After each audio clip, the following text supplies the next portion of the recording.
Wajahku perih. Di depan seluruh keluarga suamiku, aku ditampar berkali-kali oleh keponakanku yang berumur 6 tahun. Nggak sakit itu, jangan lebay. Ucap mertua dan kakak iparku. Bahkan keponakanku itu berkata, ayo balas aku, nenek sihir. Aku hanya menjawab, iya, tidak apa-apa, lalu aku pergi meninggalkan ruangan. Mereka tidak tahu satu hal, balasanku tidak perlu pakai tangan. Besok paginya, sebuah surat dari sekolah swasta elit keponakanku datang. Dan tawa mereka berhenti selamanya. Sebelum ceritanya dimulai, silahkan tulis di kolom komentar dari daerah mana saja teman-teman yang menonton cerita ini. Jangan lupa like dan subscribe agar channel ini bisa semakin berkembang dan bisa mempersembahkan cerita yang lebih menarik lagi. Ruang keluarga di rumah Ibu Anik terasa sesak. Bukan karena perabotannya, tapi karena udaranya. Viana bisa merasakan tatapan sinis kakak iparnya, Lisa, setiap kali dia bergerak. Suaminya, Indra, sedang dinas di luar kota. Meninggalkan Viana sendirian di rumah ini selama acara kumpul keluarga adalah sebuah ujian kesabaran. Viana sudah mencoba membantu di dapur, tetapi Ibu Anik, mertuanya, menyuruhnya pergi dengan alasan Viana hanya membuat dapur berantakan. Akhirnya, Viana memilih duduk di sudut sofa, membetulkan letak hijabnya yang terasa sedikit gerah, dan berharap dirinya bisa tidak terlihat. Tumben si Indra mau dinas lama, kata Ibu Anik tiba-tiba, suaranya sengaja dikeraskan. Matanya menatap Viana. Biasanya tidak mau jauh dari istri. Takut istrinya kenapa-kenapa. Mungkin, maklum, istri rumahan. Lisa tertawa kecil dari seberang ruangan. Dia sedang asyik memoles kukunya, pura-pura tidak memperhatikan, tapi telinganya jelas siaga. Namanya juga tidak ada kerjaan, Bu. Ya jelas Indra khawatir. Coba kayak aku, wanita karir. Suamiku malah bangga kalau aku bisa mandiri. Viana hanya menunduk. Dia membiarkan kata-kata itu melewatinya. Dia sudah terbiasa. Bagi keluarga suaminya, Viana hanyalah seorang istri yang beruntung dinikahi Indra. Mereka tidak pernah tahu, dan Viana tidak pernah merasa perlu memberitahu apa pekerjaannya yang sebenarnya. Dia hanya ingin hidup tenang. Keributan kecil di pintu depan mengalihkan perhatian. Haikal, putra sematawayang Lisa yang berusia 6 tahun, berlari masuk dengan sepatu yang masih kotor. Dia baru saja selesai bermain di luar. Nenek, Haikal haus, teriaknya. Aduh, jagoan nenek sudah pulang. Ibu Anik langsung berdiri, wajahnya berseri-seri. Sikapnya berubah total. Semua yang diminta Haikal langsung diberikan. Haikal adalah pangeran di rumah ini. Dia tidak pernah salah, dan dia tidak pernah dilarang. Viana tersenyum tipis melihat tingkah pola keponakannya.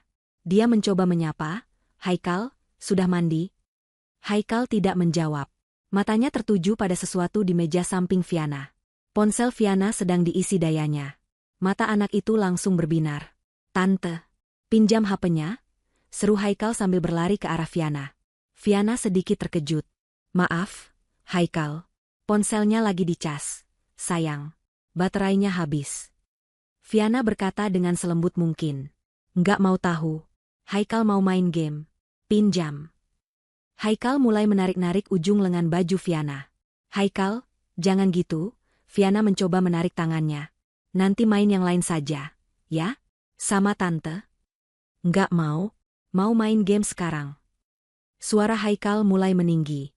Dia merengek, tubuhnya berguncang-guncang. Lisa, ibunya, hanya melihat dari sofa. Kasih aja, Enam. Ribet banget, sih. Gitu aja pelit, katanya ketus. Viana menarik napas.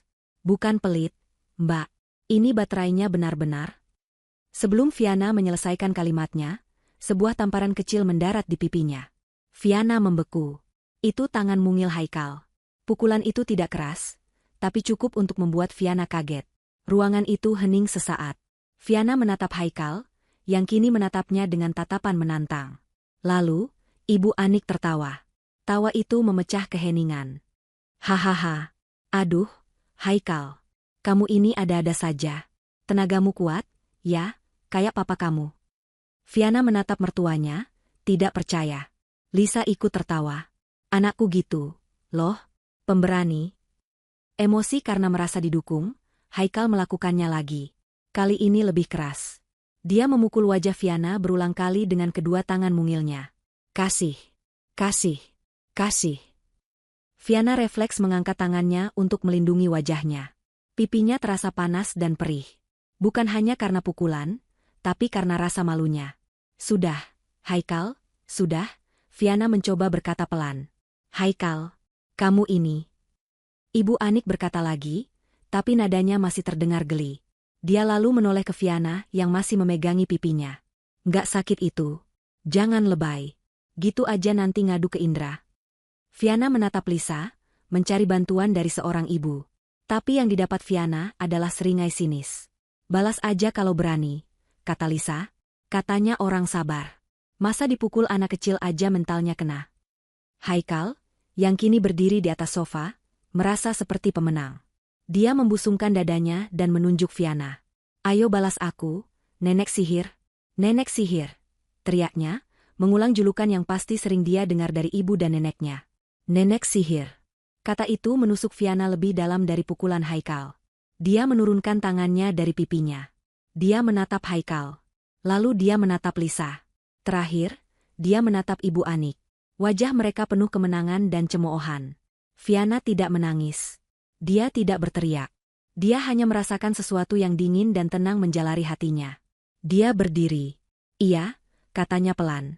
Suaranya stabil, nyaris tanpa emosi. Tidak apa-apa. Dia berbalik badan. Dengan langkah yang tenang dan tegak, dia berjalan meninggalkan ruang keluarga itu. Dia mendengar tawa Lisa dan Ibu Anik di belakangnya. Dia berjalan menyusuri lorong menuju kamar tamu tempat dia menginap. Dia masuk ke dalam kamar dan mengunci pintunya. Suara klik kunci itu terdengar sangat keras di telinganya. Viana bersandar di pintu, memejamkan mata sejenak. Jantungnya berdebar kencang, tapi bukan karena takut. Itu adalah kemarahan yang dingin. Dia berjalan ke cermin kecil di atas meja rias. Pipinya memerah. Jilbabnya sedikit miring. Dia merapikan jilbabnya dengan gerakan tangan yang mantap. Matanya menatap pantulan dirinya sendiri. Kering dan fokus. Dia tidak menyeka air mata, karena memang tidak ada air mata yang keluar. Perlahan, Viana merogoh saku gamisnya. Dia mengeluarkan ponselnya.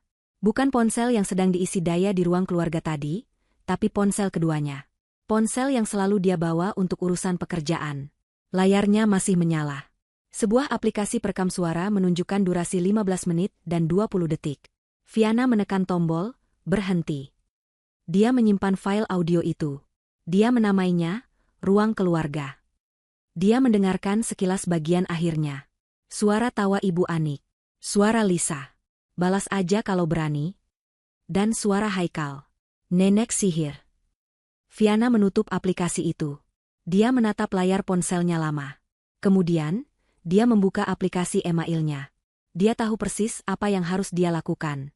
Pagi berikutnya, Viana turun untuk sarapan. Suasana canggung tadi malam sudah hilang, digantikan oleh sikap acuh tak acuh yang biasa. Ibu Anik dan Lisa sedang asyik membicarakan rencana mereka untuk akhir pekan. Haikal duduk di meja makan, menendang-nendang kaki meja sambil bermain game di tablet barunya. Seolah-olah kejadian kemarin tidak pernah terjadi. Bu, Lisa, saya izin pergi sebentar, ya, kata Viana dengan nada datar namun sopan. Ada urusan pekerjaan. Lisa mendengus tanpa mengangkat wajahnya dari ponsel. Tumben? Kirain kerjaan kamu cuma nungguin Indra pulang. Mau kemana? Arisan? Viana tidak menanggapi sindiran itu. Saya mungkin pulang agak sore. Ya sudah, kata Ibu Anik singkat. Nanti kalau pulang, belikan martabak keju kesukaan Haikal. Jangan lupa. Baik, Bu, jawab Viana.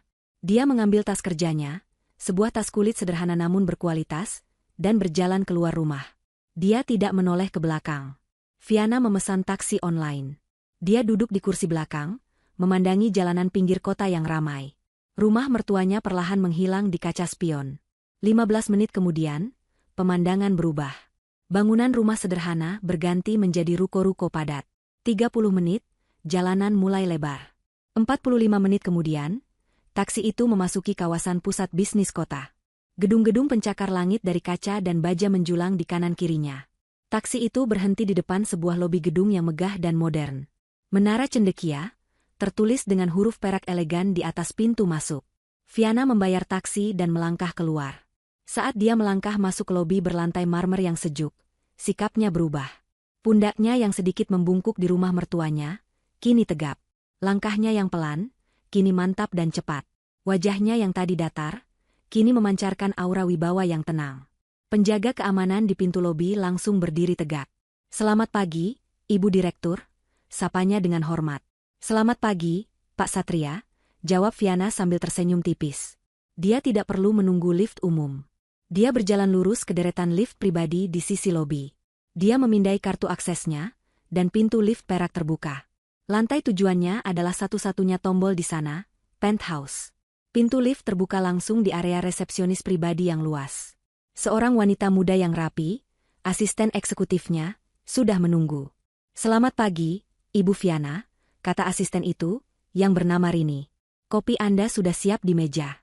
Rapat Dewan Pengawas jam 10. Presentasi dana penelitian jam 2 siang. "Terima kasih, Rini. Tolong siapkan semua dokumen untuk rapat dewan," kata Viana sambil berjalan menuju pintu kayu besar di ujung ruangan. Viana masuk ke kantornya.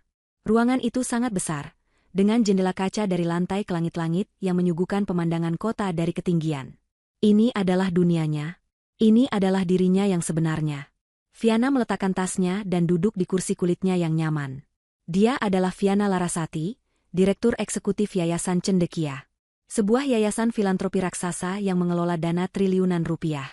Yayasan ini memberikan beasiswa penuh untuk anak-anak berprestasi, mendanai penelitian ilmiah, dan membangun sekolah-sekolah di daerah terpencil. Keluarga Indra tidak tahu ini. Indra sendiri hanya tahu Viana bekerja di sebuah yayasan. Indra pikir itu adalah yayasan kecil, pekerjaan sosial yang tidak menghasilkan banyak uang. Viana tidak pernah meralatnya. Dia menikmati privasinya. Dia tidak ingin Ibu Anik dan Lisa tiba-tiba bersikap manis padanya, hanya karena uang dan jabatannya. Dia ingin mereka menghargainya sebagai Viana, sebagai istri Indra. Sesuatu yang jelas tidak pernah terjadi. Viana menyesap kopinya. Dia membuka laptopnya. Ratusan email menunggu. Dia bekerja dengan cepat dan efisien. Menandatangani persetujuan dana, meninjau proposal, menjawab email dari rektor universitas. Di sini, kata-katanya adalah hukum. Di sini, tanda tangannya bisa mengubah hidup ribuan orang. Pukul 9:30, Rini masuk kembali. "Ibu, maaf mengganggu. Berkas untuk rapat dewan sudah siap. Tapi ada satu berkas mendesak yang baru masuk dari Komite Seleksi Beasiswa. Perlu tanda tangan Ibu segera." "Berkas apa?" tanya Viana, matanya masih terpaku pada layar. "Ini daftar final penerima, beasiswa cendekia penuh, untuk Sekolah Prestasi Bangsa, tahun ajaran depan, Bu." Viana mendongak. Sekolah Prestasi Bangsa. Sekolah swasta paling elit dan paling mahal di negara itu. Sekolah yang menjadi kebanggaan yayasannya. Viana tahu Lisa sudah berbulan-bulan membanggakan bahwa Haikal berhasil lulus tes di sekolah itu. Viana selalu curiga bagaimana Lisa bisa membayar uang pangkalnya yang miliaran. Ternyata, Lisa mendaftar beasiswa. Beasiswa penuh dari Yayasan Cendekia. Beasiswa yang ditujukan untuk keluarga tidak mampu namun berprestasi luar biasa. Viana yakin Lisa telah memalsukan data keuangannya. "Semua sudah lolos verifikasi, Bu," Rini melanjutkan. "Hanya ada satu nama yang ditandai merah oleh komite. Perlu peninjauan akhir dari Ibu sebelum diresmikan." Rini meletakkan map tebal berwarna biru di meja Viana. Viana membukanya perlahan. Matanya langsung tertuju pada satu nama di bagian atas daftar. Nama anak, Haikal Pratama. Nama wali murid, Lisa Handayani. Viana terdiam. Jantungnya berdebar pelan. Ini adalah kebetulan yang sangat ironis. "Kenapa ditandai merah?" tanya Viana, suaranya tetap tenang. "Laporannya baru masuk tadi malam, Bu. Ada laporan pelanggaran etika dari salah satu tim penilai lapangan kami yang melakukan kunjungan rahasia. Tim kami melaporkan bahwa lingkungan keluarga anak ini sangat tidak sejalan dengan nilai-nilai yayasan kita. Wali muridnya, ibunya, dilaporkan mendidik anak untuk bersikap agresif, tidak sopan, dan secara terbuka menunjukkan perilaku merendahkan orang lain." Rini menunjuk sebuah catatan kecil di lampiran. Bahkan, menurut laporan, wali murid ini terekam secara verbal mendukung tindakan kekerasan yang dilakukan anaknya terhadap anggota keluarga lain. Viana menatap catatan itu. Tangannya perlahan bergerak ke laci mejanya. "Komite etik merekomendasikan peninjauan ulang," kata Rini. "Tapi keputusan akhir ada di tangan Ibu. Jika Ibu setuju, beasiswa ini bisa dibatalkan." Viana menutup map itu. Dia menatap pemandangan kota di depannya. Gedung-gedung tinggi itu tampak seperti mainan dari atas sini. Dia teringat ucapan Lisa tadi malam. Balas aja kalau berani. Dia teringat tawa Ibu Anik. Nggak sakit itu. Jangan lebay. Dia teringat teriakan Haikal. Nenek sihir. Viana mengambil pulpen mahal dari tempatnya. Pulpen dengan tinta hitam pekat. Dia membuka kembali map itu di halaman keputusan akhir. Terima kasih, Rini. Biar saya yang tangani berkas ini secara pribadi, kata Viana. Tolong jadwalkan rapat darurat dengan komite etik sekolah dan tim hukum kita. Segera setelah rapat dewan. Baik, Ibu, kata Rini, lalu keluar dari ruangan. Viana sendirian lagi. Dia menatap nama Haikal di berkas itu. Dia menarik napas dalam-dalam. Lalu, dengan tangan yang mantap, dia menuliskan sesuatu di berkas itu. Senyum tipis, sangat tipis, muncul di bibirnya. Itu bukan senyum hangat. Itu senyum sang penjaga gerbang. Sepeninggal Viana, udara di ruang keluarga itu terasa lebih ringan bagi Lisa dan Ibu Anik. Beban yang bernama Viana telah pergi. Mereka kembali ke topik favorit mereka. Betapa beruntungnya Indra mendapatkan keluarga seperti mereka, dan betapa sialnya Indra mendapatkan istri seperti Viana. Lihat saja dia tadi, desis Lisa, sambil mengoleskan selapis lagi cat kuku berwarna merah cabai. Disinggung soal pekerjaan, langsung diam. Paling-paling juga jadi relawan di panti asuhan, dibayar pakai doa.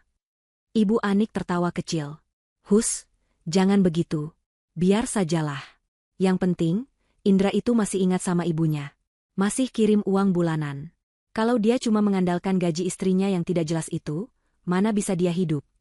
Makanya, Bu, aku ini selalu bilang sama Indra, cari istri itu yang sepadan.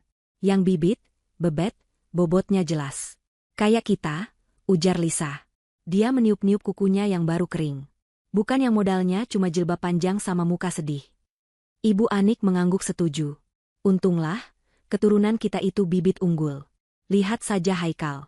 Anak itu jenius, persis seperti ayahnya. Dan tentu saja, seperti neneknya. Lisa tersenyum lebar.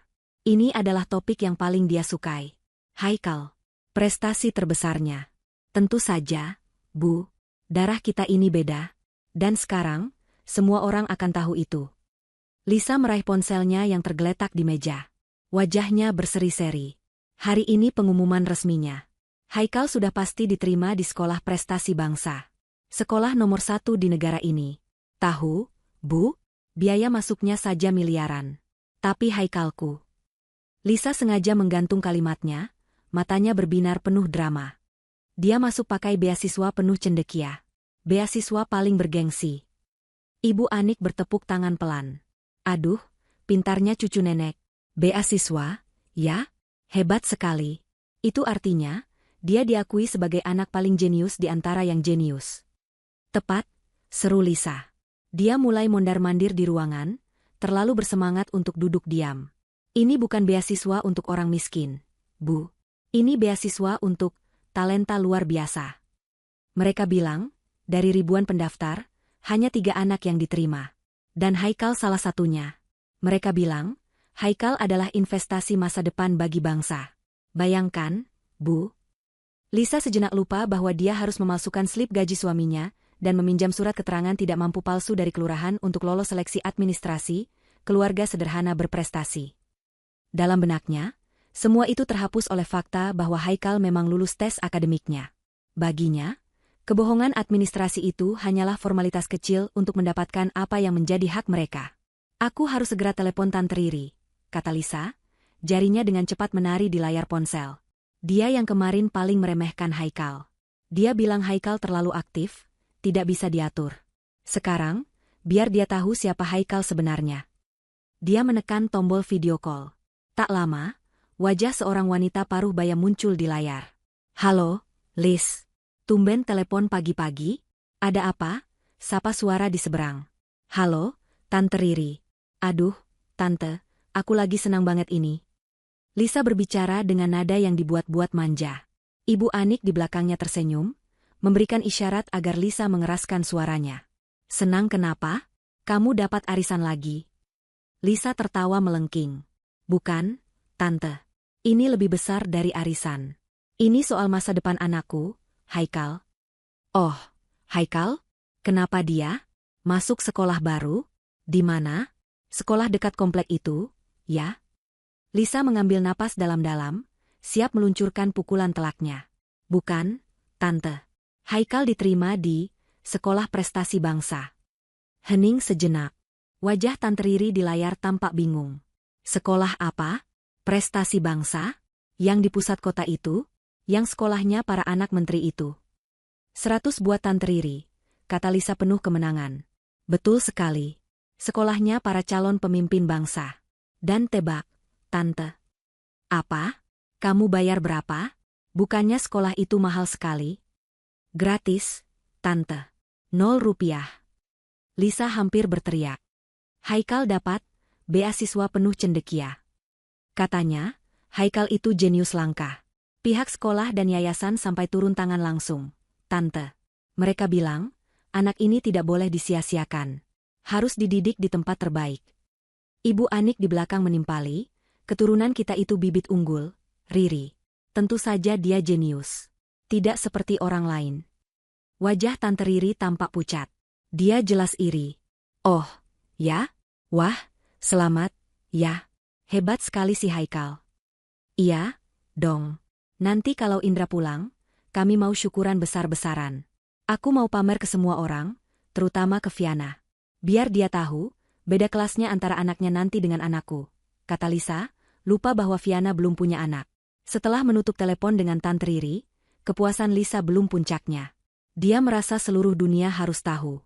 Dia membuka galeri fotonya. Dia memilih foto Haikal yang diambilnya minggu lalu, saat Haikal mencoba seragam baru sekolah prestasi bangsa yang sudah dia beli, meskipun pengumuman resmi baru hari ini. Dia membuka akun media sosialnya. Akun yang diikuti oleh semua teman sosialitanya, semua kerabat jauh, dan semua orang yang perlu dia buat terkesan. Jarinya mulai mengetik sebuah status.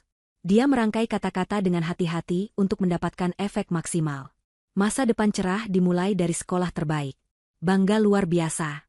Putra kesayangan, Haikal, resmi diterima di Sekolah Prestasi Bangsa. Bukan hanya diterima, tapi mendapatkan beasiswa penuh cendekia atas kecerdasan dan talenta luar biasanya. Terima kasih Yayasan Cendekia atas kepercayaannya. Darah memang tidak pernah bohong. Anak pintar Sekolah Prestasi Bangsa Yayasan Cendekia bibit unggul bangga jadi ibu. Dia menatap status itu sejenak. Sempurna. Dia menekan tombol, kirim. Dia tidak tahu bahwa di seberang kota, di sebuah kantor di puncak Menara Cendekia, status yang baru saja dia unggah itu baru saja diambil tangkapan layarnya oleh seorang asisten dan dikirimkan ke direktur eksekutif. Fiana duduk di ruang kantornya yang senyap. Pemandangan kota dari balik jendela kaca raksasa di hadapannya tampak buram. Fokusnya terkunci pada map biru tebal di atas mejanya. Map dengan nama, Haikal Pratama, di sampulnya. Rapat Dewan Pengawas Yayasan baru saja selesai. Itu berjalan lancar. Fiana memimpin rapat dengan ketegasan dan kejelasan yang seperti biasa. Dia menyetujui anggaran untuk 3 rumah sakit baru, menandatangani proposal penelitian energi terbarukan, dan menolak pengajuan dana dari sebuah lembaga yang dia curigai melakukan penipuan. Tidak ada yang tahu gejolak kecil di dalam hatinya. Dia profesional. Kini, dia sendirian. Hanya ada dia dan map biru itu. Dia membukanya lagi. Kali ini, dia tidak hanya melihat halaman depan. Dia membacanya lembar demi lembar. Laporan psikolog anak yang menilai Haikal. Potensi kognitif di atas rata-rata, namun terkendala signifikan dalam kontrol emosi dan empati sosial. Menunjukkan tendensi agresivitas fisik saat keinginan tidak terpenuhi. Fiana tersenyum getir. Psikolog itu tidak tahu betapa benarnya dia. Dia melanjutkan ke bagian administrasi. Data keuangan wali murid. Lisa Handayani. Fiana melihat slip gaji yang dilampirkan. Slip gaji suami Lisa, Kakak Indra. Jumlahnya tertera pas-pasan, nyaris di bawah upah minimum regional. Fiana tahu itu bohong. Dia tahu persis berapa penghasilan Kakak Indra, karena Indra pernah mengeluh padanya bahwa kakaknya itu terlalu boros untuk ukuran gajinya yang sudah besar. Lalu, Fiana melihat surat keterangan tidak mampu. Dikeluarkan oleh sebuah kelurahan. Tanda tangan dan capnya tampak asli. Tapi Fiana tahu, Lisa dan Ibu Anik tinggal di kawasan yang cukup mewah. Ini adalah penipuan. Murni dan sederhana. Banyak orang akan berhenti di sini. Penipuan data adalah alasan yang cukup untuk mencabut beasiswa apapun. Tapi Fiana terus mencari. Dia bukan hanya mencari alasan untuk membatalkan. Dia mencari alasan yang paling tepat.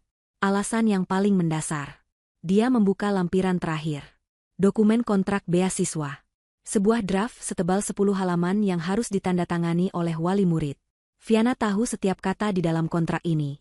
Dia sendiri yang merancangnya bersama tim hukum yayasan 3 tahun lalu. Jarinya menelusuri halaman demi halaman. Pasal 1, tentang durasi beasiswa. Pasal 5, tentang standar akademik yang harus dipertahankan. Pasal 9, tentang kontribusi sosial. Lalu, dia berhenti di halaman 8. Jarinya berhenti di satu pasal kecil yang sering diabaikan oleh para pendaftar yang terlalu gembira. Klausul 14B, etika dan perilaku keluarga. Fiana membacanya dalam hati, meskipun dia sudah hafal di luar kepala.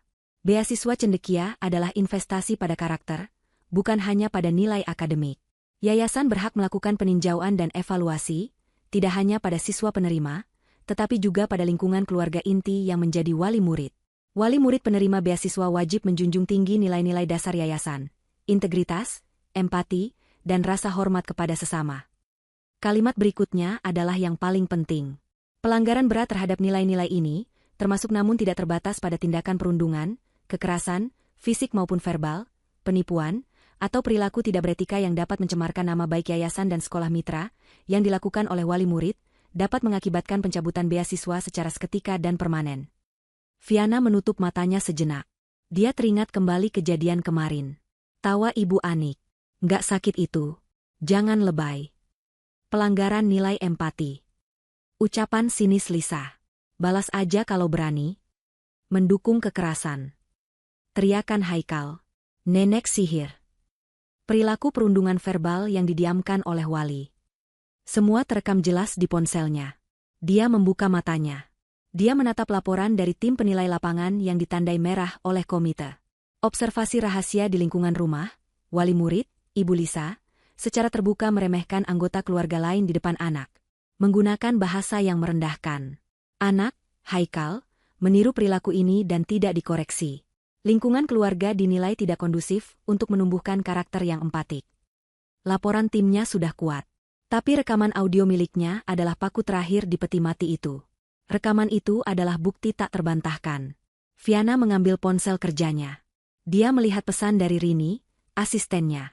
Pesan itu berisi tangkapan layar dari status media sosial Lisa yang baru saja diunggah. Terima kasih Yayasan Cendekia atas kepercayaannya. Fiana tersenyum dingin. Lisa sendiri yang mengikat tali di lehernya.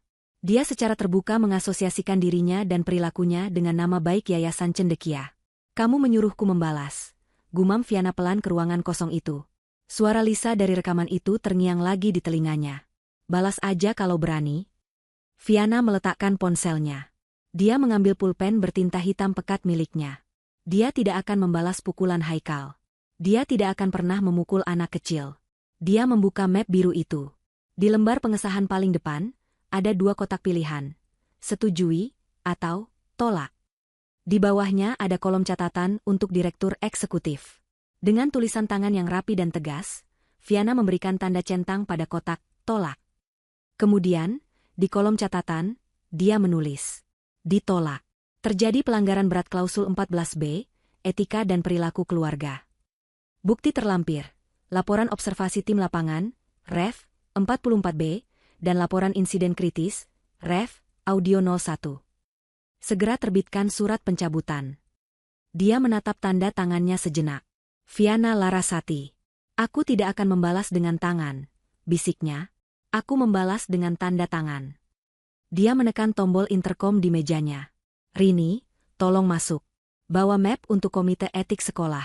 Dan siapkan draft email darurat untuk kepala sekolah prestasi bangsa. Segera. Ruangan Fiana di puncak Menara Cendekia telah gelap. Lampu-lampu kota di luar jendela kaca raksasa itu berkelip seperti permadani permata yang terbentang jauh di bawah. Jam di dinding menunjukkan pukul 11 malam. Rapat Dewan Pengawas, rapat komite etik sekolah, dan serangkaian rapat lainnya telah Fiana selesaikan dengan efisiensi yang dingin. Dia lelah, tapi pekerjaannya malam ini belum selesai. Ini adalah bagian terakhir. Bagian yang paling penting. Asistennya, Rini, sudah pulang 3 jam lalu. Namun Fiana memanggilnya kembali 1 jam kemudian untuk sebuah tugas akhir. Rini, Seorang profesional muda yang cekatan, kini berdiri di depan meja Viana dengan buku catatan, wajahnya menunjukkan kelelahan namun tetap waspada. Dia sedikit terkejut dengan berkas yang sedang ditangani atasannya. "Rini," suara Viana terdengar tenang di dalam ruangan yang sunyi itu. "Draft email untuk Kepala Sekolah Prestasi Bangsa sudah siap." "Sudah, Ibu Viana." Rini menyerahkan sebuah tablet. "Saya sudah menyusunnya berdasarkan poin-poin yang Ibu berikan." Viana mengambil tablet itu. Dia tidak membacanya. Dia tahu draft buatan Rini pasti sempurna. Dia meletakkan tablet itu di samping laptopnya. "Terima kasih. Sekarang, tolong siapkan lampiran-lampiran berikut. Gunakan format PDF yang terenkripsi dan beri label dengan presisi." Rini mengangguk, membuka laptopnya sendiri di meja konsol. "Lampiran A," Viana memulai, suaranya datar. "Beri nama, formulir penolakan DREG. 9078B, isinya adalah lembar pengesahan beasiswa yang telah saya tanda tangani. Pastikan tanda centang pada kotak tolak, dan tulisan tangan saya di kolom catatan terlihat jelas." "Baik, Ibu. Sudah dipindai." Lampiran B, laporan observasi lapangan 44B. "Ini adalah laporan dari tim penilai kita. Sorot bagian, pelanggaran etika wali murid, dan lingkungan keluarga tidak kondusif." "Selesai, Ibu." Lampiran C, bukti insiden kritis audio 01. "Masukkan file audio berdurasi 15 menit 20 detik yang saya berikan tadi. Pastikan formatnya bisa dibuka di semua perangkat." Mata Rini sedikit melebar saat mendengar kata audio, tapi dia tidak berkomentar. Profesionalismenya melarangnya bertanya. "Sudah terkonversi, Ibu." Lampiran D, transkrip resmi audio 01. "Saya ingin transkrip kata demi kata dari rekaman itu. Beri tanda kutip yang jelas pada kalimat, 'Gak sakit itu, jangan lebay, balas aja kalau berani,' dan 'Ayo balas aku, nenek sihir.' Cantumkan identitas pembicara berdasarkan analisis suara, wali murid 1, Lisa Handayani, wali murid 2, Ibu Anik, dan siswa, Haikal Pratama." "Siap, Ibu. Sedang diproses." Dan terakhir, lampiran E, dokumentasi publik Li Sosmed 2510. Ini adalah tangkapan layar dari unggahan media sosial wali murid tadi pagi. Lingkari bagian di mana dia dengan bangga menyebut nama, Sekolah Prestasi Bangsa, dan Yayasan Cendekia. Rini bekerja dengan cepat. Jari-jarinya menari di atas keyboard. Dalam 10 menit, semua file itu sudah siap dalam sebuah folder terkompresi. "Semua lampiran siap, Ibu Direktur. Total 5 file." "Bagus." Viana membuka draft email baru di laptopnya. Dia tidak menggunakan draft buatan Rini. Dia akan menulisnya sendiri. Dia mengetik alamat email para penerima dengan hati-hati. "Kepada Dr. Hartono, Kepala Sekolah, Sekolah Prestasi Bangsa, Profesor Melani, Ketua Komite Etik, Sekolah Prestasi Bangsa. Tembusan, CC Bapak Soenario, Ketua Dewan Pengawas, Yayasan Cendekia. Tembusan rahasia, BCC Tim Hukum Yayasan Cendekia." Jari-jarinya berhenti sejenak di atas keyboard. Dia menarik napas. Lalu, dia mulai mengetik. Cepat, tegas, tanpa jeda. Subjek, tinjauan darurat dan keputusan final. Pencabutan beasiswa, nomor registrasi, 9078B Haikal Pratama, pelanggaran berat klausul 14B. Dengan hormat, Dr. Hartono dan Profesor Melani. Menindaklanjuti rapat darurat kita sore ini, Yayasan Cendekia dengan ini secara resmi menyampaikan keputusan final terkait status beasiswa saudara Haikal Pratama, nomor Rek. 9078B. Setelah melakukan peninjauan menyeluruh dan mendalam, yang mencakup laporan observasi lapangan dan bukti insiden kritis, Yayasan Cendekia memutuskan untuk menolak pemberian beasiswa dan membatalkan kelulusan saudara Haikal Pratama di Sekolah Prestasi Bangsa. Keputusan ini diambil berdasarkan temuan pelanggaran berat terhadap klausul 14B, etika dan perilaku keluarga, dari kontrak beasiswa yang telah disetujui wali murid. Lingkungan keluarga saudara Haikal terbukti secara aktif menanamkan, mendukung, dan menoleransi nilai-nilai yang bertentangan dengan prinsip dasar Yayasan Cendekia dan Sekolah Prestasi Bangsa, yaitu empati, rasa hormat, dan integritas.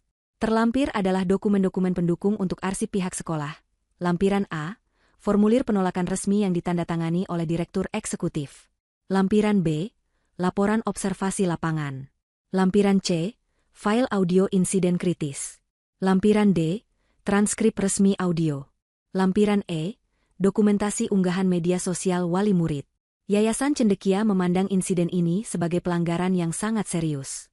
Kami percaya bahwa menerima siswa dari lingkungan yang secara terbuka mendukung kekerasan dan perundungan, apalagi dengan memalsukan data, terlihat di lampiran B, akan merusak lingkungan belajar yang aman dan berintegritas yang telah kita bangun bersama. Keputusan ini bersifat final dan tidak dapat diganggu-gugat. Surat resmi pencabutan akan dikirimkan oleh tim hukum kami kepada wali murid besok pagi. Terima kasih atas kerjasama dan pemahaman Anda dalam menegakkan standar tertinggi bagi generasi penerus kita. Hormat saya, Viana Larasati, Direktur Eksekutif Yayasan Cendekia. Viana membaca ulang email itu sekali lagi. Dingin, formal, dan tidak menyisakan ruang untuk negosiasi. Dia melampirkan folder zip yang telah disiapkan Rini. Dia melirik ponsel pribadinya yang tergeletak di meja. Ada 3 panggilan tak terjawab dari Indra. Hatinya sedikit perih. Dia rindu suaminya. Tapi dia tahu, ini adalah pertempuran yang harus dia menangkan sendiri. Jika dia mengadu pada Indra, dia akan selamanya dilihat sebagai istri lemah yang butuh dibela. Tidak. Dia akan menyelesaikannya sebagai Viana Larasati. Dia kembali menatap layar laptop. Jari telunjuknya melayang di atas tombol, kirim. Dia teringat pipinya yang panas ditampar. Dia teringat tawa yang menggema di ruang keluarga. Dia menekan tombol itu. Selesai, katanya pelan. Email terkirim. Kamu boleh pulang, Rini. Terima kasih atas kerja kerasmu malam ini. Rini mengangguk. Selamat malam, Ibu. Viana tetap duduk di kursinya lama setelah Rini pergi. Dia menatap lampu-lampu kota. Dia tidak merasa menang. Dia tidak merasa gembira. Dia hanya merasa adil. Keadilan telah ditegakkan. Bukan dengan teriakan atau tamparan balasan, tapi dengan ketukan tombol di puncak menara yang sunyi. Viana tidak pulang ke rumah mertuanya malam itu. Dia juga tidak pergi ke apartemennya dan Indra. Dia tahu dia akan terlalu lelah secara emosional. Dia memesan 1 kamar di hotel mewah yang terhubung dengan menara Cendekia. Dia tidur nyenyak selama 6 jam, sesuatu yang sudah lama tidak dia rasakan di rumah Ibu Anik. Pagi harinya, dia mandi, menunaikan salat subuh, dan memesan sarapan ke kamar. Pukul 7:30, dia sudah rapi dengan pakaian yang berbeda dari kemarin. Sebuah blus sutra berwarna gading, celana bahan berwarna gelap, dan jilbab berwarna senada yang terpasang sempurna. Wajahnya segar. Tidak ada lagi jejak menantu yang tertekan. Yang ada hanyalah aura seorang eksekutif yang tenang. Dia memutuskan kembali ke rumah Ibu Anik. Bukan untuk menginap, tapi untuk mengambil sisa barang-barangnya. Dia berencana mengambil kopernya dan pergi sebelum Lisa dan Ibu Anik bangun. Dia akan menitipkan pesan untuk Indra bahwa dia menunggu suaminya di apartemen mereka saja. Namun, rencananya tidak berjalan mulus. Saat dia membuka pintu depan rumah mertuanya dengan kunci cadangan, dia mendapati Lisa dan Ibu Anik sudah duduk di meja makan. Aroma kopi dan nasi goreng tercium di udara. Oh, suara Lisa terdengar menusuk. Lihat siapa yang datang. Nyonya besar sudah pulang. Dari mana saja kamu semalaman? Ibu Anik menatap Viana dari atas ke bawah. Tatapannya tertuju pada pakaian Viana yang rapi dan berbeda dari kemarin. Habis menginap di mana kamu? Jangan bikin malu keluarga, Viana. Indra itu dinas. Bukan berarti kamu bisa keluyuran tidak jelas. Viana menarik napas. Dia sudah memutuskan. Dia tidak akan lagi bermain dalam drama mereka. Selamat pagi, Bu, Mbak Lisa. Saya cuma mau ambil koper saya. Saya akan tunggu Mas Indra di apartemen kami. Oh, jadi sekarang kamu sudah berani melawan, ya? Lisa tertawa sinis. Dia berdiri, menyilangkan tangan di dada. Mentang-mentang kemarin dipukul Haikal, kamu jadi drama menginap di luar?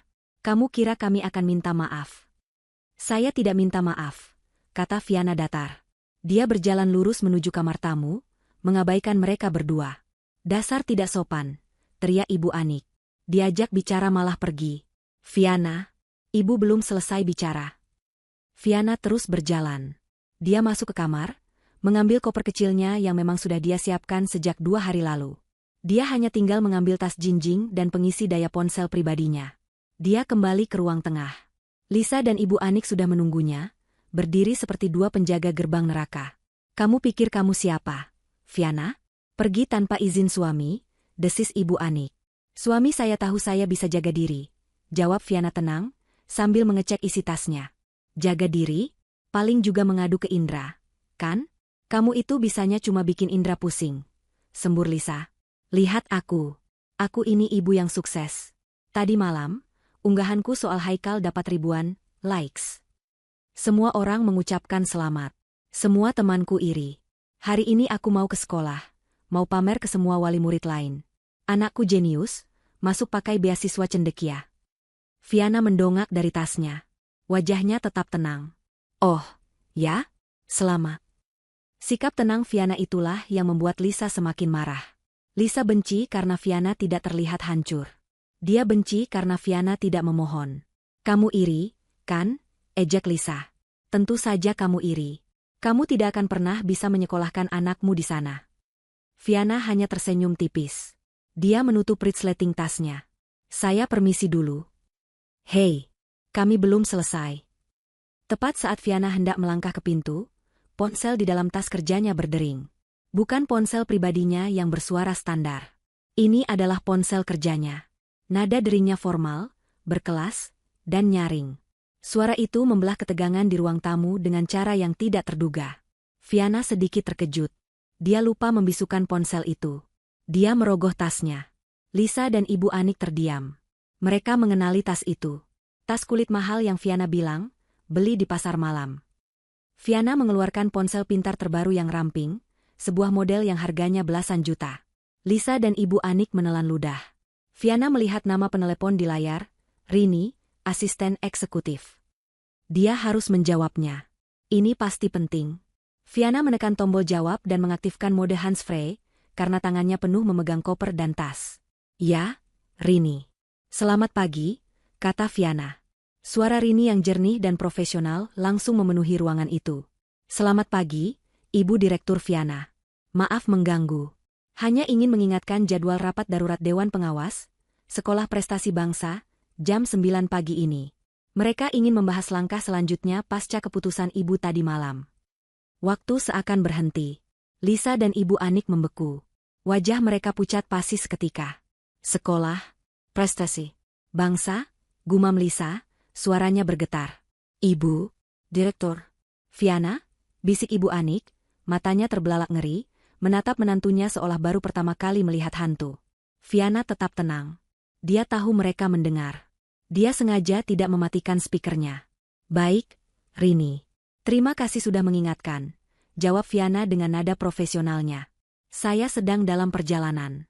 Tolong sampaikan ke tim, mobil yayasan tidak perlu menjemput saya. Saya akan ke sana sendiri. Satu lagi, Ibu, lanjut suara Rini. Email Ibu tadi malam sudah diterima dan dibalas oleh Dr. Hartono. Beliau menyampaikan apresiasi setinggi-tingginya atas ketegasan Ibu Viana dalam menjaga integritas yayasan dan sekolah. Tim hukum juga sudah bergerak. Surat resmi sedang dalam perjalanan ke alamat wali murid yang bersangkutan. Bagus sekali. Terima kasih atas laporannya, Rini. Viana mematikan telepon. Hening. Keheningan yang begitu pekat, Viana bisa mendengar detak jam di dinding. Lisa menatap Viana dengan mulut setengah terbuka. Ponsel di tangannya, yang tadi dia banggakan, terlepas dari genggamannya dan jatuh ke lantai dengan bunyi gedebuk pelan. Ibu Anik bersandar ke dinding, kakinya tiba-tiba terasa lemas. Viana merapikan jilbabnya. Dia menatap kedua wanita yang telah menghinanya selama bertahun-tahun itu. Tatapannya tidak lagi lembut. Tatapannya dingin, tajam, dan penuh kuasa. Maaf, kata Viana, suaranya memecah keheningan. Saya harus segera pergi. Dia berbalik menghadap mereka sepenuhnya. Ada masa depan seorang siswa yang harus ditentukan. Viana melangkah. Dia menarik gagang kopernya. Roda-roda kecil itu berputar di lantai marmer. Suaranya terdengar seperti vonis hakim. Dia berjalan melewati Lisa dan Ibu Anik yang masih mematung. Dia membuka pintu depan, melangkah keluar ke cahaya matahari pagi, dan menutup pintu itu di belakangnya dengan pelan. Meninggalkan kehancuran yang baru saja dimulai di dalam rumah itu. Perjalanan Viana dari rumah mertuanya ke Sekolah Prestasi Bangsa terasa seperti perjalanan melintasi dua dunia. Dia meninggalkan sebuah rumah yang pengap, penuh dengan kedengkian dan sikap meremehkan, di mana dia adalah sang nenek sihir. 30 menit kemudian, mobilnya yang dia kendarai sendiri memasuki gerbang megah sebuah institusi yang tampak seperti istana modern. Sekolah Prestasi Bangsa adalah kompleks pendidikan seluas puluhan hektar. Bangunannya dirancang oleh arsitek ternama, tamannya terawat sempurna, dan udaranya terasa eksklusif. Viana memarkir mobilnya di area parkir khusus dewan, Sebuah tempat yang bahkan tidak diketahui keberadaannya oleh Lisa. Dia melangkah keluar. Pagi itu, dia bukan Viana sang menantu. Dia adalah Ibu Viana Larasati, Direktur Eksekutif Yayasan Cendekia, Dewan Kehormatan Sekolah, dan yang paling penting, pemegang dana beasiswa terbesar di sekolah itu. Penjaga keamanan yang berjaga di lobi utama langsung memberi hormat saat melihat kartu aksesnya. "Selamat pagi, Ibu Viana." Dr. Hartono sudah menunggu ibu di ruang dewan. "Terima kasih," jawab Viana singkat namun ramah. Dia berjalan menyusuri koridor yang senyap. Dindingnya dihiasi foto-foto para alumni sukses, menteri, CEO, ilmuwan peraih penghargaan. Ini adalah dunia yang dibangun di atas prestasi dan, yang lebih penting, karakter. Sesuatu yang Viana pegang teguh. Pintu ganda dari kayu jati berat terbuka. Ruang dewan itu megah. Meja kayu ek panjang mendominasi ruangan. Dr. Hartono, kepala sekolah, seorang pria parubaya yang berwibawa dengan kacamata berbingkai perak, langsung berdiri. Di sampingnya, Profesor Melani, Ketua Komite Etik Sekolah, seorang wanita tegas berpenampilan klasik, juga ikut berdiri. "Ibu Viana, terima kasih atas respons cepat Anda," kata Dr. Hartono, suaranya berat dan serius. Dia menjabat tangan Viana dengan erat. "Kami menerima email Ibu tadi malam. Sejujurnya ini mengejutkan." "Silakan duduk, Dr. Hartono, Profesor Melani," kata Viana, mengambil tempat di kursi utama di ujung meja. Dia meletakkan tasnya dengan tenang. "Saya di sini untuk memastikan kita memiliki pemahaman yang sama. Yayasan Cendekia tidak akan menoleransi hal ini." Profesor Melani membuka map di depannya. Wajahnya tampak keras. "Ibu Viana, saya telah membaca transkripnya. Tapi email Ibu menyebutkan ada file audio. Bisakah kami mendengarnya? Demi kelengkapan prosedur." Viana mengangguk. "Tentu saja. Saya membawanya. Saya pikir, penting bagi Dewan Sekolah untuk mendengar secara langsung iklim seperti apa yang kita hadapi." Viana mengeluarkan tablet kerjanya. Dia sudah menyiapkan file itu. Dia menekan tombol, putar. Ruangan dewan yang sunyi itu tiba-tiba diisi oleh suara-suara dari ruang keluarga Ibu Anik. Pertama, suara rengekan Haikal. "Pinjam HP-nya. Nggak mau tahu." Lalu, suara Viana yang pelan. "Bukan pelit, Mbak. Ini baterainya." Kemudian, suara tamparan. Sekali. Lalu berkali-kali. "Kasih. Kasih. Kasih." Dr. Hartono mencondongkan tubuhnya ke depan, alisnya bertaut. Profesor Melani memejamkan matanya sejenak, seolah menahan sakit. Lalu, bagian terburuknya datang. Tawa. Tawa Ibu Anik yang nyaring. "Hahaha. Aduh, Haikal. Tenagamu kuat, ya?" Diikuti suara Lisa yang sinis. "Anakku gitu, loh, pemberani." Wajah Dr. Hartono memerah. Ini adalah tawa yang menertawakan kekerasan. Rekaman berlanjut. Suara Ibu Anik, "Nggak sakit itu. Jangan lebay." Suara Lisa, "Balas aja kalau berani. Masa dipukul anak kecil aja mentalnya kena." Dan puncaknya, suara teriakan Haikal, "Ayo balas aku, nenek sihir. Nenek sihir." Viana menekan tombol, berhenti. Keheningan yang tercipta setelahnya terasa lebih berat dari sebelumnya. Dr. Hartono adalah yang pertama berbicara. Dia melepas kacamatanya dan memijit pangkal hidungnya. Suaranya rendah dan bergetar karena marah. Ini bukan hanya pelanggaran etika, Ibu Viana. Ini menjijikkan." Wanita itu, Ibu Lisa, menertawakan anaknya yang melakukan kekerasan. Dia mendorongnya. Dan Ibu Anik mendukungnya. "Nenek sihir," desis Profesor Melani, membuka matanya. Mereka mengajari seorang anak berusia 6 tahun untuk memanggil orang dewasa dengan sebutan itu. Di lingkungan yang seperti itu, tidak mungkin tumbuh karakter yang berempati. "Dan yang lebih parah," lanjut Dr. Hartono, "dia memalsukan data keuangannya. Tim hukum kami sudah melakukan pengecekan silang pagi ini setelah menerima email Ibu. Gaji suaminya jauh di atas ambang batas beasiswa. Ini adalah penipuan murni. Dia mengambil slot yang seharusnya menjadi milik anak lain yang jujur dan benar-benar membutuhkan." Viana mengangguk. "Tepat. Itulah mengapa Yayasan Cendekia telah mengambil keputusan. Beasiswa itu dicabut. Keputusan kami final. Saya di sini untuk mendengar apa tindakan yang akan diambil oleh sekolah." Dr. Hartono berdiri. Dia berjalan ke jendela, membelakangi Viana dan Profesor Melani. Sekolah ini dibangun di atas integritas. Kami tidak bisa menerima siswa yang masuk melalui gerbang kebohongan. Dan kami tidak bisa membiarkan lingkungan belajar kami diracuni oleh wali murid yang memiliki nilai-nilai seperti itu. Dia berbalik badan. Wajahnya tegas. Sekolah Prestasi Bangsa akan mengeluarkan surat pemberhentian untuk Haikal Pratama, efektif segera. Profesor Melani mengangguk setuju. Itu adalah satu-satunya keputusan yang tepat, Dok. Baik, kata Viana. Saya harap keputusan ini disampaikan dengan jelas.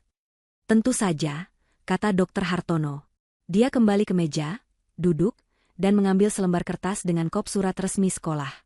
Saya akan membuat draft suratnya sekarang juga. Atas dasar pemalsuan dokumen dan pelanggaran berat etika wali murid. Tim hukum saya juga sedang menyiapkan surat pencabutan beasiswa dari Yayasan Cendekia, kata Viana. Saya ingin kedua surat ini dikirimkan dalam satu amplop yang sama. Ide bagus, kata Profesor Melani. Sebuah pesan yang jelas dan terpadu. Selama 15 menit berikutnya, mereka bekerja dalam diam. Dr. Hartono mengetik surat pemberhentian dengan bahasa yang formal, dingin, dan legal. Viana menelepon tim hukumnya, meminta mereka mengirimkan surat dari yayasan ke kantor sekolah saat itu juga. 1 jam kemudian, semuanya selesai. Di atas meja Viana, tergeletak 2 set dokumen yang telah ditandatangani. 1 dari Sekolah Prestasi Bangsa, 1 lagi dari Yayasan Cendekia. Bersama dengan dokumen itu, Viana melampirkan 1 lembar kertas tambahan. Itu adalah lampiran D transkrip audio kata demi kata. Saya ingin mereka membaca apa yang telah mereka ucapkan, kata Viana pelan. Dr. Hartono mengangguk paham.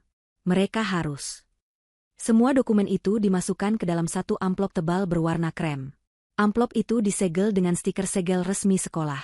Di bagian depan, tertulis nama penerima, Ibu Lisa Handayani. Staf saya akan mengirimkannya melalui kurir kilat, kata Dr. Hartono. Akan sampai dalam 1 jam. Terima kasih atas kerjasamanya, Dr. Hartono, Profesor Melani, kata Viana sambil berdiri. Kamilah yang berterima kasih, Ibu Viana, kata Dr. Hartono tulus. Ibu telah menyelamatkan reputasi sekolah kami. Viana berjalan keluar dari ruangan itu, meninggalkan amplop tebal tersebut di atas meja. 5 menit kemudian, seorang staf administrasi masuk, mengambil amplop itu, dan membawanya ke bagian pengiriman. Seorang kurir bermotor berseragam rapi menerima amplop itu, memasukkannya ke dalam tas tahan air, dan melajukan motornya, membelah kemacetan kota. Menuju ke rumah Ibu Anik. Di rumah Ibu Anik, suasananya persis seperti kuburan. Setelah Viana pergi dengan cara yang begitu dramatis, Lisa dan Ibu Anik tidak bisa bergerak selama hampir 10 menit. Mereka berdiri mematung. Otak mereka berpacu, mencoba mencerna informasi yang baru saja meledak di depan wajah mereka. Sekolah, Prestasi Bangsa. Lisa adalah yang pertama bersuara. Bibirnya pucat dan bergetar. Ibu Direktur, Viana. Dia bohong, kata Ibu Anik cepat. Tapi suaranya terdengar lemah, lebih seperti mencoba meyakinkan dirinya sendiri. Pasti bohong. Itu pasti sandiwara. Dia membayar seseorang untuk meneleponnya. Iya, kan? Dia mau balas dendam karena Haikal. Lisa tidak mendengarkan. Dia berlari ke meja, mengambil ponselnya yang tadi jatuh. Layarnya retak sedikit di sudut. Aku harus cek. Aku harus cek. Jarinya yang gemetar kesulitan membuka kunci. Dia masuk ke grup WhatsApp wali murid baru Sekolah Prestasi Bangsa. Grup yang tadi pagi dia pamerkan. Pagi, ibu-ibu. Ada yang tahu daftar Dewan Pengawas Sekolah? Ketiknya dengan panik. Jawabannya datang beberapa detik kemudian dari salah satu wali murid lain. Ada, Bu Lisa. Kepala Dewan Pengawasnya Pak Soenario. Kenapa? Lisa menggigit bibirnya. Nama itu dia kenal? Bukan. Maksudku, Dewan dari Yayasan? Yayasan Cendekia? Hening sejenak. Lalu balasan lain masuk. Oh, dari Yayasan Cendekia? Tentu saja kita semua tahu. Direktur eksekutifnya kan Ibu Viana Larasati. Beliau yang menandatangani semua surat beasiswa kita. Kenapa, Bu? Ada masalah? Ponsel itu meluncur dari tangan Lisa untuk kedua kalinya. Kali ini, dia tidak peduli. Dia merosot ke lantai. Bu, itu benar. Rintihnya. Viana Larasati. Ibu Anik memegangi dadanya. Ruangan itu tiba-tiba terasa berputar. Jadi, Viana, dia Dia yang memberi Haikal beasiswa. Dan dia yang bisa mencabutnya, bisik Lisa. Wajahnya tiba-tiba berubah dari pucat menjadi merah padam karena panik. Rapat tadi Viana bilang rapat darurat soal siswa? Ya Tuhan. Ibu Anik menjerit pelan. Haikal. Gara-gara kemarin? Gara-gara kita menertawainya? Tidak. Tidak mungkin. Lisa melompat berdiri. Dia mulai mondar-mandir seperti singa di dalam kandang. Dia tidak mungkin sekejam itu. Dia kan pakai jilbab. Dia kan istrinya Indra. Dia tidak akan menghancurkan keponakannya sendiri. Tapi tatapan matanya tadi, Lis, kata Ibu Anik, suaranya gemetar. Itu bukan tatapan Viana yang biasa kita kenal. Itu tatapan orang berkuasa. Selama 1 jam berikutnya, rumah itu dipenuhi kepanikan. Lisa mencoba menelepon kantor administrasi sekolah, tapi panggilannya selalu dialihkan. Dia mencoba mengirim pesan ke Dr. Hartono, tapi tidak terkirim. Dia mencoba membuka portal siswa, tapi akunnya tiba-tiba tidak bisa diakses. Ada yang tidak beres, Bu. Ada yang tidak beres. Tepat pada puncak kepanikan mereka, suara bel pintu berbunyi. Ding dong. Keduanya terlonjak kaget. Seorang kurir berseragam berdiri di pintu. Permisi, dengan Ibu Lisa Handayani? Saya, jawab Lisa, suaranya serak. Ada paket surat kilat. Dokumen penting. Mohon tanda tangan di sini. Lisa menandatangani dengan tangan yang bergetar hebat. Si kurir menyerahkan sebuah amplop. Amplop tebal berwarna krem. Lisa menutup pintu. Dia menatap amplop di tangannya. Itu terasa berat. Jauh lebih berat dari seharusnya. Di sudut kiri atas, ada 2 logo yang tercetak berdampingan. Logo Sekolah Prestasi Bangsa. Dan logo Yayasan Cendekia. Bu. Panggil Lisa, suaranya nyaris tak terdengar. Ibu Anik mendekat. Dia melihat kedua logo itu. Jantungnya serasa berhenti berdetak. Buka, desis Ibu Anik. Jari-jari Lisa yang gemetar kesulitan merobek segelnya. Dia menarik keluar isinya. Ada beberapa lembar kertas. Lembar pertama berkop surat Sekolah Prestasi Bangsa. Lisa membacanya dengan cepat. Matanya melompat dari satu kata kunci ke kata kunci lainnya. Dengan penyesalan. Setelah peninjauan mendalam oleh Dewan Etik. Ditemukan bukti kuat pemalsuan dokumen dan pelanggaran berat etika wali murid. Dengan ini memutuskan untuk memberhentikan siswa atas nama Haikal Pratama. Efektif segera. Kaki Lisa lemas. Dia ambruk ke sofa. Diberhentikan? Haikal dikeluarkan? Bu? Apa? Ibu Anik merebut surat itu. Dia membacanya. Matanya terbelalak. Tidak mungkin. Ini gila. Masih ada lagi, rintih Lisa, menunjuk kertas-kertas lain di tangannya. Lembar kedua. Kop surat Yayasan Cendekia. Berdasarkan temuan pelanggaran serius klausul 14B kontrak beasiswa. Lingkungan keluarga yang tidak mendukung nilai empati dan integritas. Yayasan Cendekia memutuskan untuk mencabut beasiswa penuh. Secara permanen dan tidak dapat diganggu-gugat. Seluruh biaya pendidikan yang telah terpakai akan ditagihkan. Ditagih? Jerit Ibu Anik. Mereka mau menagih kita? Tapi bukan itu yang terburuk. Yang terburuk adalah lembar terakhir. Itu tidak memiliki kop surat. Judulnya sederhana, Lampiran D, Transkrip Insiden. Lisa membacanya dengan suara gemetar. Wali murid 2, Ibu Anik, tertawa, "Gak sakit itu, jangan lebay. Gitu aja ngadu nanti ke Indra." Wali murid 1, Lisa, tertawa sinis, "Balas aja kalau berani. Paling juga nggak berani." Siswa, Haikal, ayo balas aku. Nenek sihir. Nenek sihir. Lisa menjatuhkan kertas itu seolah-olah kertas itu api. Dia menatap ibunya dengan ngeri. Dia merekam kita, bisik Lisa. Viana, dia merekam kita semua. Ibu Anik akhirnya sadar. Dia sadar siapa yang telah dia lawan selama ini. Dia tidak sedang melawan menantu yang lemah. Dia sedang melawan seorang direktur eksekutif yang memegang masa depan cucunya di ujung pulpen. Dan dia telah kalah. Telah. Telepon Indra, jerit Ibu Anik panik. Telepon Indra sekarang. Suruh dia pulang. Suruh dia bicara pada istrinya. Suruh dia menghentikan kegilaan ini. Lisa dengan panik mengambil ponselnya. Dia menekan nomor Indra. Panggilan cepat. Nomor yang Anda tuju. Suara operator yang dingin menjawab. Sedang tidak aktif atau berada di luar jangkauan. Indra ada di dalam pesawat. Sedang dalam penerbangan pulang. Tidak bisa dihubungi. Tidak aktif. Jerit Lisa, air matanya mulai mengalir. Bukan air mata penyesalan. Air mata kemarahan dan ketakutan. Telepon Viana, perintah Ibu Anik. Minta maaf padanya.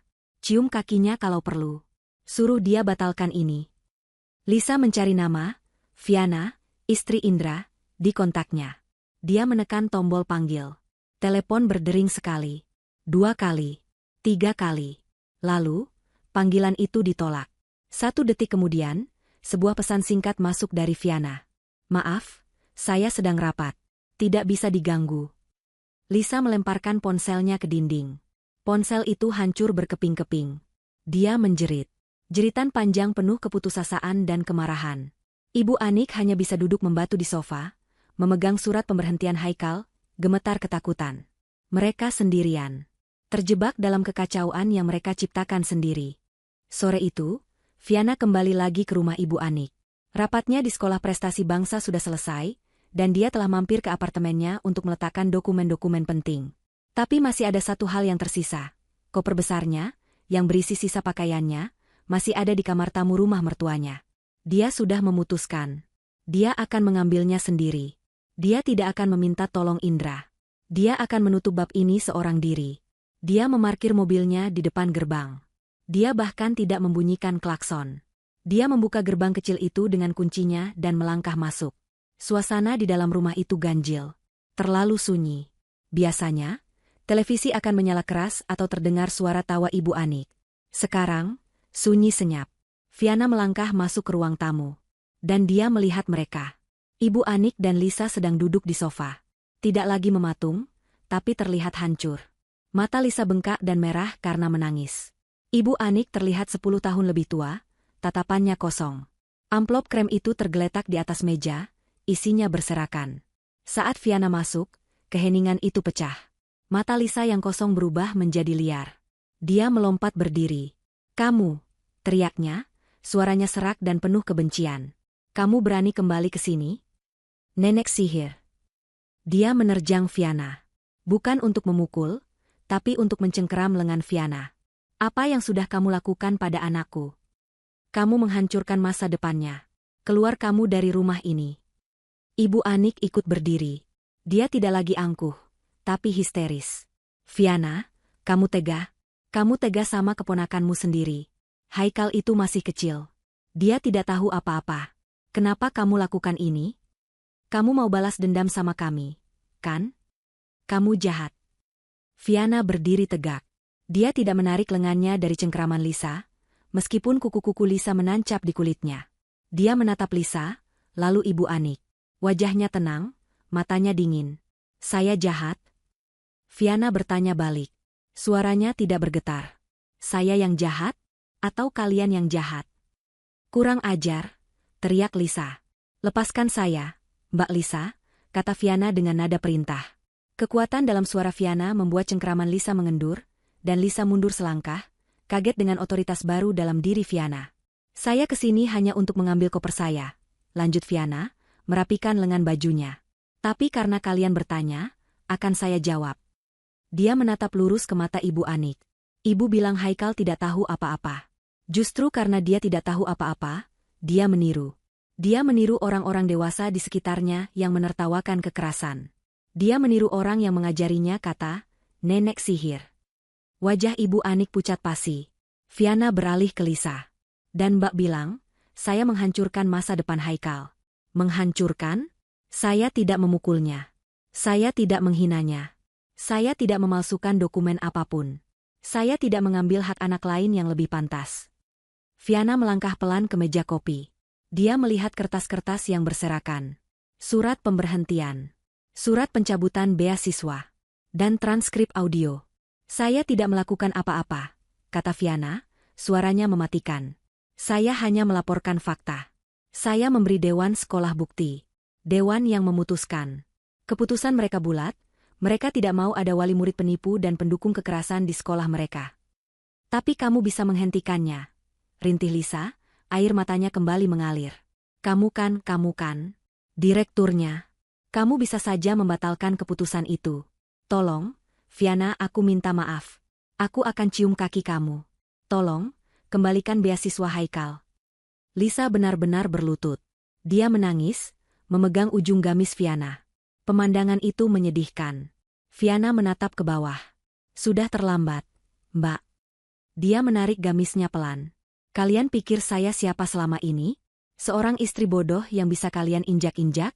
Seorang menantu yang bisanya hanya diam saat ditampar keponakannya sendiri. Viana merogoh tas kerjanya. Dia mengeluarkan sebuah kotak kartu nama kecil. Dia mengambil satu kartu. Kartu itu terbuat dari kertas tebal berkualitas, dengan cetakan timbul berwarna perak. Dia meletakkannya di atas meja, tepat di sebelah surat pemberhentian Haikal. Viana Larasati, Direktur Eksekutif, Yayasan Cendekia. Ibu Anik dan Lisa menatap kartu nama itu. Kartu kecil itu terasa lebih berat daripada semua perabot di ruangan itu. Itu adalah bukti fisik dari kekuatan yang telah menghancurkan mereka. Kemarin, Viana berkata, suaranya kembali tenang. Mbak Lisa menyuruh saya membalas. Balas aja kalau berani, kata Mbak. Viana mengambil gagang kopernya yang sudah dia tarik dari kamar tamu tadi. Saya tidak akan pernah membalas dengan memukul Haikal. Saya tidak akan pernah memukul anak kecil. Dia menatap mereka berdua, bergantian. Tapi saya akan selalu melindungi nilai-nilai yang saya pegang. Yayasan saya berdiri di atas nilai empati dan integritas. Kalian menertawakan kekerasan. Kalian menghina integritas. Jadi, ya, Mbak, saya membalas. Viana berbalik. Dia mulai berjalan menuju pintu keluar. Tepat saat itu, ponsel pribadinya berdering. Bukan ponsel kerjanya. Viana berhenti. Dia melihat layar. Nama, Mas Indra, tertera di sana. Pesawat suaminya pasti sudah mendarat. Viana mengangkat telepon. Halo, Mas Indra. Assalamualaikum. Dia bisa mendengar suara suaminya yang lelah di seberang. Waalaikumsalam, sayang. Aku baru mendarat. Kamu di mana? Di rumah ibu? Mendengar nama Indra, Lisa melihat secercah harapan terakhir. Dia berlari ke arah Viana, mencoba merebut ponsel itu. Indra. Lisa berteriak histeris, berharap suaranya terdengar. Indra, pulang. Istri kamu gila. Dia menghancurkan kita. Dia membuat Haikal dikeluarkan dari sekolah. Tolong kami, Dera. Ibu Anik juga ikut berteriak. Anakku, Indra, pulang, nak, istrimu sudah gila. Viana tidak goyah. Dia memegang ponselnya dengan erat, menjauhkannya dari jangkauan Lisa. Dia menatap Lisa dengan dingin, lalu kembali berbicara ke telepon, suaranya tetap tenang, seolah dia sedang berada di taman yang sunyi. Mas, aku di rumah ibu. Aku jemput kamu di bandara sekarang. Hening sejenak. Indra di seberang sana pasti mendengar teriakan-teriakan itu. Aku tunggu di pintu kedatangan, lanjut Viana. Ada banyak yang harus kita bicarakan. Dia mematikan telepon. Dia tidak memberi Indra kesempatan untuk bertanya lebih jauh. Dia menatap Lisa dan Ibu Anik yang kini terdiam, terkejut karena Viana berani menutup telepon. Saya permisi, kata Viana. Dia membuka pintu, melangkah keluar, dan menarik kopernya. Roda-roda koper itu berbunyi di atas ubin teras. Klik, klik, klik. Viana menutup pintu di belakangnya, meninggalkan Ibu Anik dan Lisa di dalam rumah yang sunyi, bersama dengan kengerian atas perbuatan mereka sendiri. Di dalam mobil, Viana mengemudi dengan tenang menuju bandara. Dia mematikan radio. Dia butuh keheningan. Dia perlu mempersiapkan diri untuk percakapan tersulit, menjelaskan segalanya pada Indra. Dia tiba di terminal kedatangan. Tak lama, dia melihat suaminya berjalan keluar, mendorong troli dengan satu koper besar. Wajah Indra tampak lelah, tapi langsung tersenyum saat melihat mobil Viana. Indra memasukkan kopernya ke bagasi dan masuk ke kursi penumpang. Akhirnya, kangen banget sama kamu, katanya, mencondongkan tubuh untuk mencium kening Viana. Tapi dia berhenti. Dia melihat wajah Viana. Tenang, tapi ada sesuatu di matanya. Sesuatu yang berbeda. Enam, kamu baik-baik aja? Lalu, dia teringat telepon tadi. Tadi di telepon tadi, apa maksudnya? Suara ibu dan Mbak Lisa panik sekali. Mereka bilang kamu membuat Haikal dikeluarkan. Ada apa, sayang? Viana tidak langsung menjawab. Dia menyalakan mobil dan mulai mengemudi keluar dari area parkir bandara. Kita tidak akan pulang ke rumah ibu. kata Viana pelan. Kita pulang ke apartemen kita. Tentu. Tapi, Enam tolong jelaskan. Viana menarik napas. Dia menepikan mobil sejenak di area yang agak sepi, di bawah lampu jalan. Aku tidak bisa menjelaskannya, Mas. Lebih baik, Mas dengar sendiri. Indra menatapnya bingung. Viana mengambil ponsel pribadinya. Dia menyambungkannya ke sistem audio mobil. Ini adalah rekaman kejadian kemarin sore di rumah ibu, katanya. Dia menekan tombol, putar. Ruang mobil yang sempit itu tiba-tiba dipenuhi suara dari ruang keluarga Ibu Anik. Indra mendengarkan semuanya dalam keheningan yang mencekik. Dia mendengar suara rengekan Haikal. Dia mendengar Viana menolak dengan lembut. Dia mendengar suara tamparan. Sekali. Lalu berkali-kali. Wajah Indra yang tadinya bingung, berubah menjadi kaget. Rahangnya mengeras. Lalu, dia mendengar tawa. Tawa ibunya. Hahaha. Aduh, Haikal. Tenagamu kuat, ya? Diikuti tawa kakaknya. Anakku gitu, loh, pemberani. Matikan, kata Indra pelan, suaranya serak. Viana terus memutar rekaman itu. Indra mendengar suara ibunya. Nggak sakit itu. Jangan lebay. Dia mendengar suara kakaknya. Balas aja kalau berani. Dan dia mendengar suara keponakannya yang dia sayangi. Ayo balas aku, nenek sihir. Nenek sihir. Indra menutup matanya. Tangannya terkepal begitu erat, hingga buku-buku jarinya memutih. Rekaman itu berakhir. Hening. Mereka melakukan itu padamu, bisik Indra. Suaranya bergetar. Bukan karena sedih. Tapi karena amarah yang luar biasa. Selama aku pergi, mereka memperlakukan kamu seperti itu? Dan mereka tertawa? Iya, Mas, jawab Viana pelan. Dan Haikal dikeluarkan dari sekolah? Indra mulai menghubungkan titik-titik itu. Mbak Lisa mendaftarkan Haikal ke sekolah prestasi bangsa. Viana menjelaskan dengan tenang. Dia memalsukan data keuangan, dan dia mendaftar beasiswa. Beasiswa cendekia. Indra menoleh, matanya terbelalak. Dia tahu Viana bekerja di yayasan. Tapi dia tidak pernah tahu. Viana jangan bilang. Iya, Mas. Itu yayasanku. Aku direktur eksekutifnya. Viana menceritakan semuanya. Laporan komite. Klausul 14B. Rapat dewan. Surat pencabutan. Surat pemberhentian. Semuanya. Ketika Viana selesai, Indra tidak berkata apa-apa selama 1 menit penuh. Dia hanya menatap lurus ke depan. Tiba-tiba, dia memukul dashboard mobil dengan kepalan tangannya. Keras. Bagus, katanya.